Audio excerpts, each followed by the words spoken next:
The forest was eerily silent that morning, save for the crunch of leaves under Jake's boots and the soft hum of his daughter, Lily, skipping beside him. A single dad at 32, Jake had learned to cherish these quiet hikes, where the world's weight, bills, grief, and the ache of raising a 6-year-old alone seemed to lift. But as they rounded a bend, Lily's hum stopped, replaced by a gasp. Jake's heart lurched. There, chained to a gnarled oak, was a woman, her wrists bound, her face bruised but defiant. Her eyes locked onto his, and in that moment, Jake knew his life was about to change forever. Jake froze, his mind racing. The woman's clothes were torn, her dark hair matted, but her gaze burned with a mix of fear and resolve. Lily tugged at his sleeve, whispering, "Daddy, is she okay?" Jake knelt, forcing a calm he didn't feel. "Stay here, sweetheart," he said, handing her his phone. "Call Grandpa if I don't come back in 5 minutes." Lily nodded, her wide eyes fixed on the stranger. Jake approached cautiously, hands raised. "I'm not gonna hurt you," he said. The woman's voice was hoarse but steady. "I'm Anna. Please, just get me out of here." The chains were rusted but tight, looped around her wrists and secured with a padlock. Jake's hands shook as he searched for something, anything, to break them.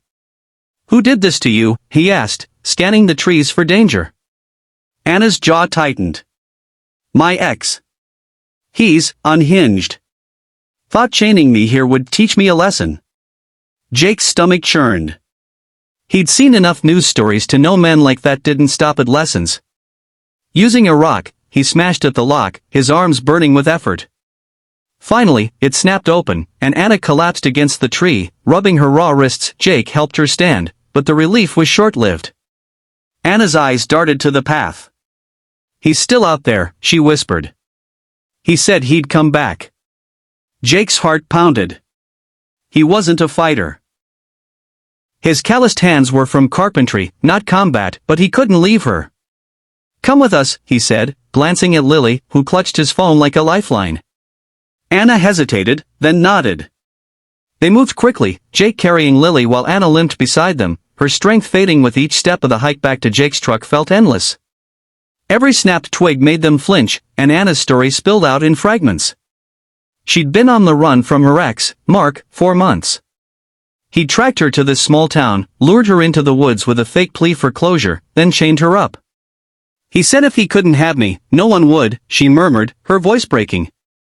Jake's chest tightened. He knew Loss, his wife, Sarah, had died in a car accident 3 years ago, but this kind of cruelty was beyond him.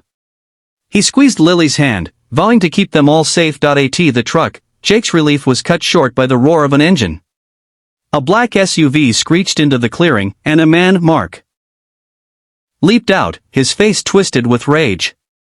"Anna," he bellowed, brandishing a tire iron. Jake shoved Lily into the truck's cab, yelling, "Lock the doors." Anna stood her ground, trembling but unyielding. "I'm done running, Mark," she said. Jake stepped between them, his voice low. "Back off, man. You're done here." Mark laughed, a hollow, chilling sound. "You think you're a hero? She's mine." The standoff was a blur. Mark lunged, swinging the tire iron. Jake dodged, his carpenter's reflexes kicking in, and tackled Mark to the ground. They grappled in the dirt, Jake's arms straining as he pinned Mark's wrists. Anna grabbed the tire iron, her hands shaking but firm, and stood ready to swing. "Stay down," she shouted. Mark's eyes flickered with something, fear, maybe, and he went limp. Jake tied his hands with a rope from the truck, his breath ragged.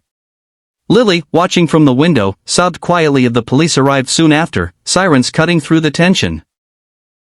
Mark was hauled away, cursing under his breath. Anna gave her statement, her voice steady despite the tears streaking her face. Jake stood by her, Lily clinging to his leg. The officers praised Jake's courage, but he brushed it off. "Just did what anyone would," he said. But Anna's grateful look told him it was more than that. As the cops drove off, she turned to him. "I don't know how to thank you," she said. Jake smiled faintly. "Just stay safe." Days turned into weeks, and Anna didn't fade from their lives. She rented a small apartment in town, and Jake found himself checking on her, first to drop off groceries, then to fix a leaky faucet. Lily adored her, chattering about school and drawing pictures for Miss Anna. Jake saw echoes of Sarah in Anna's quiet strength, but he pushed the thought away. He wasn't ready for that. Not yet. Still, their coffee chat stretched into late-night talks, and Jake felt something stir, hope, maybe, or something deeper, but challenges lingered. Anna's trauma didn't vanish overnight. Nightmares woke her screaming, and she flinched at loud noises. Jake, too, struggled. Lily started having nightmares about the bad man, and Jake wrestled with guilt for putting her in danger. He questioned himself constantly, was he strong enough to protect them? Could he open his heart again without betraying Sarah's memory?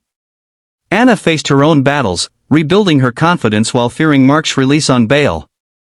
Therapy helped, but progress was slow, and some days felt like setbacks. One evening, 6 months later, Anna invited Jake and Lily for dinner. The apartment smelled of lasagna, and Lily giggled as Anna taught her to toss a salad. After dinner, they sat on the porch, Lily asleep in Jake's lap. Anna's voice was soft. I was lost when you found me, Jake. Not just in the woods, but inside. You and Lily gave me a reason to keep going. Jake's throat tightened. You did the same for us, he admitted. Lily smiles more now. And me.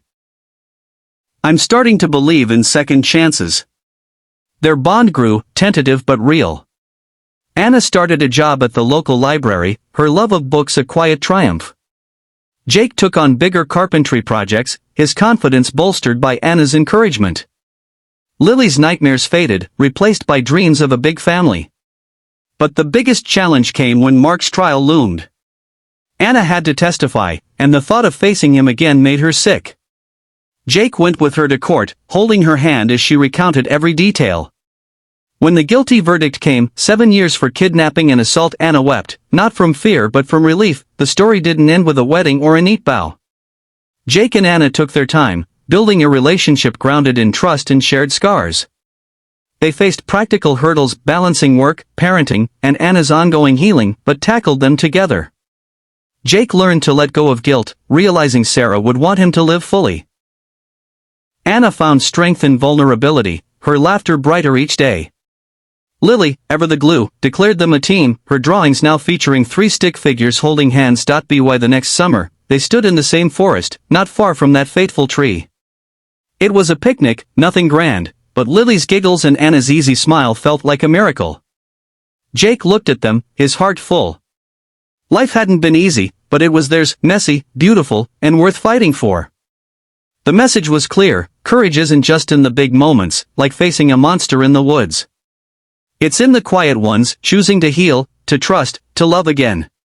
And sometimes, the chains that bind us most aren't metal, but the ones we break inside ourselves.